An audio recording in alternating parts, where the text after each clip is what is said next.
معروف سماجی شخصیت مرزا اجمل بیگ آف چک سکندر حال مقیم UK نے اپنے گاؤں چک سکندر کی فلاح و بہبود اور تعمیر و ترقی میں اہم کردار ادا کرنے والی معزز شخصیات سمیت سرایہ عالمگیر میڈیا کا شکریہ ادا کیا۔ مرزا اجمل بیگ نے علاقے کو گیس کی سہولت فراہم کرنے پر مرزا مجتبین اللہ بیگ آف کھدریالہ اور گاؤں چک سکندر میں سروس پائپ لگانے پر ممتاز بزنس مین چودھری امانت مہر آف گوڑا جٹاں کا بھی شکریہ ادا کیا، جبکہ گاؤں چک سکندر کا درینہ مسئلہ دریائے جہلم کے کنارے حفاظتی بند کی تعمیر کے لیے خدمات پر کرنل ریٹائرڈ چودھری محمد جمیل کا بھی خصوصی شکریہ ادا کیا۔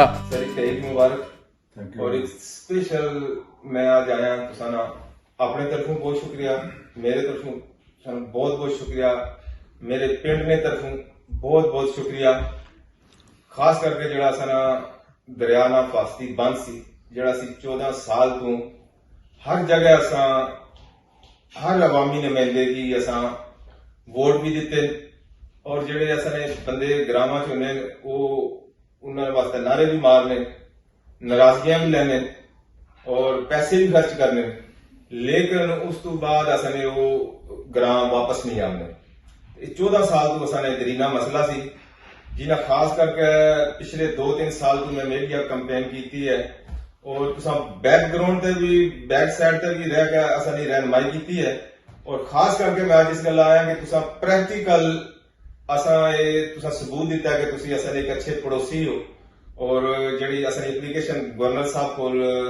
دیتی ہے جنہاں فیڈ بیک بھی اساں کو آ گیا ہے۔ الحمدللہ اسی اس 14 سال تو بہت زیادہ اس مسئلے پریشان سا کہ 80 قدم ہوں اساں دریانہ اور گرانا فاصلہ رہ گیا،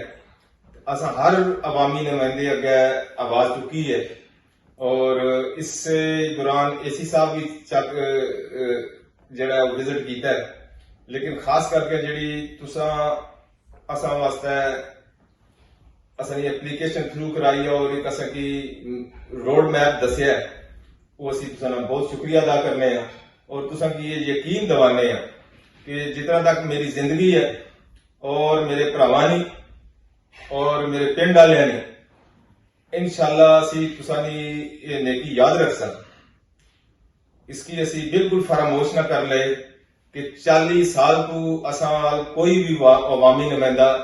اساں نے پنڈ واسطے کسے خاص کر کے 3 بندے جڑے علاقے نے یہ میں اپنے پنڈ میں بندیاں کی بابر کر سا کہ وہ کدے نہ بھولن۔ نمبر 1 مرزا مجتبین اللہ بیگ،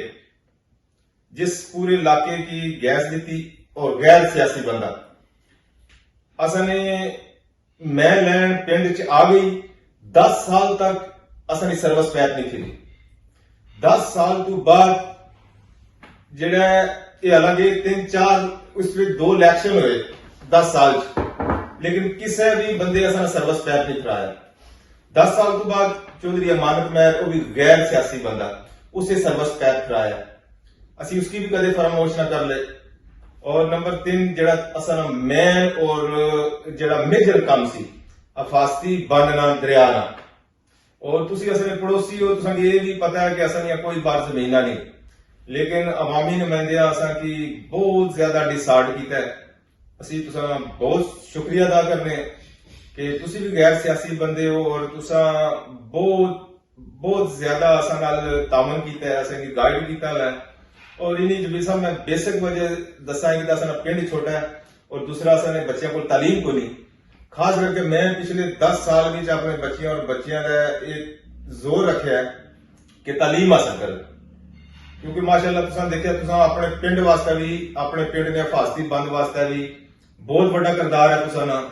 گیس تے بھی بہت بڑا کردار ہے، یہ سب ایجوکیشن ہے، ایجوکیٹ اساں پنڈ کو ایجوکیشن کو نہیں اور دوسرا 80% بندے اساں باہر جڑے 5% اتھا ہوندے وہ بھی کوشش کرنے لیکن کوئی اج تک سنوائی نہیں ہوئی کہ اساں چند قدم نہ جڑا ہے وہ لنک روڈ ہے لیکن کوئی اس سال توجہ ہی نہیں دینا۔ یعنی کہ میں خاص کر کے تساں یہ شکریہ ادا کرنا کہ تسی غیر سیاسی ہو کے خود اساں اپلیکیشن لے کے لاہور گورنر ہاؤس گئے ہو، لیکن جنہ بندے کی اسی ووٹ دینے ہاں ਜਿੰਨਾ ਅੱਗੇ ਅਸੀਂ ਜਨਾਬ ਹਾਰ ਪਾਣੇ ਆ, ਫੁੱਲ ਸੱਟਨੇ ਆ, ਫਿਰ ਅਸੀਂ ਆਪਸ ਬਲਾਦਰੀਆਂ ਨਾਰਾਜ਼ਗੀ ਲੈਣੇ ਆ, ਉਹ ਵੋਟ ਲੈਣ ਤੋਂ ਬਾਅਦ ਅਸੀਂ ਪਿੰਡ ਨਹੀਂ ਆਉਂਦੇ। ਔਰ ਮੈਂ ਤੁਸੀਂ ਇਸ ਚੱਕ ਸਿਕੰਦਰ ਨੇ ਅੱਜ ਇਹ ਵੀ ਤੁਸੀਂ ਇਨਸ਼ਾਅੱਲਾ ਇਹ ਬਹੁਤ ਦੁਆ ਲੱਗ ਸੀ کہ چک سکندر نے یہ تاریخ ہے کہ 3/2 جس بھی کینڈیڈیٹ کی یہ ووٹ دیں وہ انشاءاللہ کینڈیڈیٹ جتنا ہے۔ بہرحال ایک سیاسی گل ہے، لیکن میں تھوڑا بہت شکریہ ادا کرنا، میں کافی عرصے نہ میں کہ روبرو ہون تو پھر میں تھوڑا شکریہ ادا کرنا، بہت شکریہ، جزاک اللہ، اللہ تساں کی زندگی دے، صحت دے، اور میں پھر دوبارہ تساں کا یاد کرنا کہ نہ میں یہ گل خود بھول سا،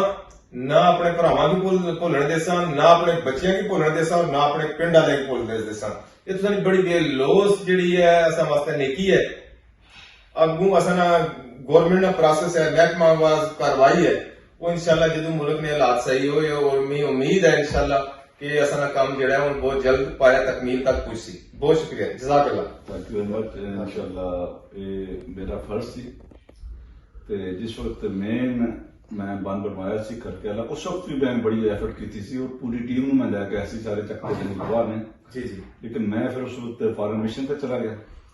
تے الحمدللہ ہوں جڑا پروسیس انیشیٹ کروایا میں انہوں فالو کر رہے ہیں۔ جی جی، تے کوئی شکریہ دی ضرورت نہیں ہے، کوئی ایسی گل نہیں ہے، ٹھیک ہے، میں بہت شکریہ اللہ کا میں انشاءاللہ، اور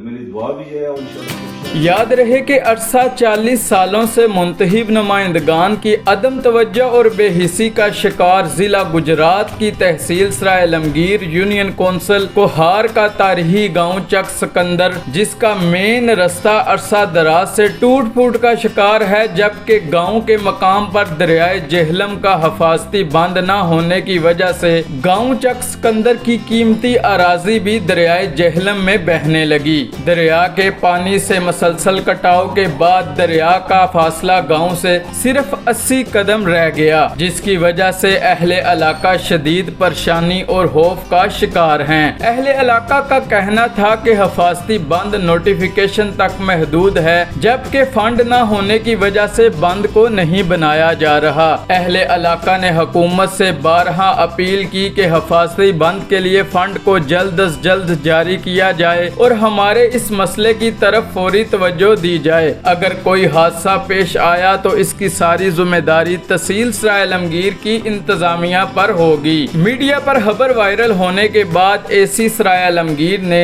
گاؤں کا وزٹ کیا اور حفاظتی بند کی تعمیر کے لیے اقدامات کیے، جبکہ کرنل ریٹائرڈ چودھری محمد جمیل نے خصوصی دلچسپی لیتے ہوئے گاؤں کے مقام پر دریائے جہلم کے کنارے حفاظتی بند کی تعمیر کے لیے اہم کردار ادا کیا۔